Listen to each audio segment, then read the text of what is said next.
for some reason, was thinking it was going to be a song by America called Lonely People that I remember hearing in a film in a high school class. This is for all the lonely people, thinking that life has passed them by. Don't give up till you drink from the silver cup.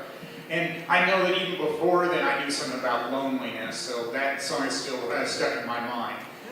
Yeah, Weird Al you can remember things from school. They do actually teach some things there. But I can see why some would just be fine with seeing a film because then they're occupied for a while. All right, now for the regularly scheduled jokes.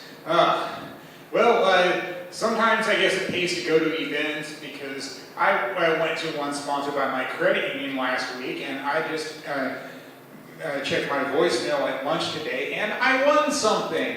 Not the thing that I had hoped for, but I guess it can help with what I had hoped for because my credit union sponsors St. Paul Saints, and one of the prizes was Saints tickets. Well, I got the next best thing because I got a Visa gift card, which can buy a lot of things, including Saints tickets. So, yay for that. Now I just have to figure out how I'm picking it up, but I've been playing phone tag with who said that I won. Yeah, there was that. And I know that I even had to say something to my colleague, my vacation replacement. You know I'm a credit union member, right? Yeah, some people, they think it is kind of odd that I work for a big bank and I'm still a credit union member. Well, they don't require us to be a customer of the bank that we're employed by. Yay! Because otherwise it'd be another song, Tennessee Ernie Ford. I owe my soul to the company store.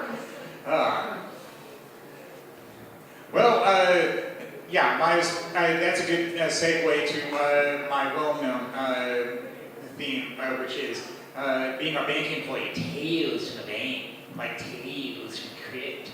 I know that sometimes it can be weird how things get moved up at work, but in this case I didn't mind that much. Where my boss said, "Wow, can you print these test checks?" It's like, okay, but I was thinking we were going to wait until the meeting to do that. And it was done more than an hour in advance, and because of that, the scheduled meeting got canceled. Yay! The fewer meetings, the better. I know that I've heard that on commercials before on TV. It's like, are they going to make it where they can just knock it down to an email and then they don't have to have the meeting even if it's just a dial-in? It's like, yeah, I guess that was possible. Yay!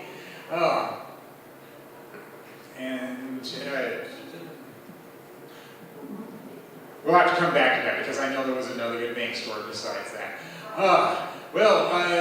I do stay occupied on the weekends as well, and that was definitely true with this past weekend because I went to Doors Open Minneapolis, where it's nice to be a tourist in your own town, and in this case, that meant sometimes you can do some tours that aren't normally open to the public, and I'm thankful that I left both days open for touring because in previous years I didn't, and I could only go on Sunday, and some of those tours are Saturday, and I know that at one of those I kept saying that, and somebody probably was saying, you already said that. It's like, well, there's nothing wrong to be excited about things, isn't there? Yeah, that was the second tour I did, which was a maintenance facility for public works, and it was cool to see some things on display you wouldn't see, such as a SWAT team vehicle and a bomb squad vehicle. And I said, well, it's probably a good thing that you don't have to bring these things out very often. And then I even saw a fire engine revved up because the catwalk that extends on it. They wanted to show that off. So yeah, that was pretty cool too. I took a lot of pictures there. The first place I went to that first day was a studio that specializes in making art out of junk, and it reminded me of Nick from Family Ties, for those who remember that sitcom, because that's what Nick did, Mallory's boyfriend. I even got to see that pilot episode where they even called it Art of Being Nick, where they were going to do his own show about being a junk artist, but I guess that's all they did was the pilot and nothing else, so yeah, what are you going to do? And then day 2 was pretty good too, where I did the streetcar ride at the museum in South Minneapolis, and when I got off the streetcar, I said, "Worth it!" And I thought of a few different people while I was there.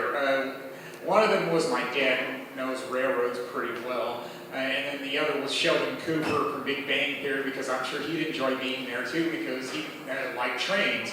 In fact, there was even an episode where he said, "Oh, you had me at streetcar," mentioned streetcar named Desire. Oh, well, we might as well go back to that. I like watching Big Bang Theory reruns after work, and I just thought of it on why I laughed so hard on some of the jokes there. Not the science jokes, but the relationship jokes. Now, why would I think that jokes about relationships are funny to me? Because I'm not in one! Because I was at one point, and it was hard to keep her happy, and at my age, it's hard to find anybody decent, so yeah. I guess better off being alone than with the wrong one. All right. Yeah, day 2, streetcar. Yeah, I even went to a cemetery where they had a chapel that was on the National Register of Historic Places. And yeah, being a nerdy history guy, of course I liked that. But of course, well, satisfying basic needs at the Welcome Center was nice too, because they had cookies and water. And when that was pointed out to me that yes, I can have some, I said, well, who doesn't like cookies? And there was another event I did this weekend, because it was in the evening, unlike Doors Open, except it was a play that left a lot to be desired. It was supposed to be a biography, and I'm used to seeing biographies. Usually it's a linear thing. Tell the story cradle to grave, and they didn't do that there. They had this one unidentified character until the end that I guess represented their childhood, and it's like, yeah, you could have put this out a little earlier, because otherwise we were left wondering, why are we seeing this person? Are they a ghost? And then microphone problems. It's not a high school play. That's what I remember saying there. It's inexcusable. You got microphone problems when you're paying a decent amount to see it. Well, I guess that I didn't pay as much as some other people did, so I guess I can't be all that upset about it, but I still was, because it's my time, my money. Well, that'll do it for me. Thank you all, been great.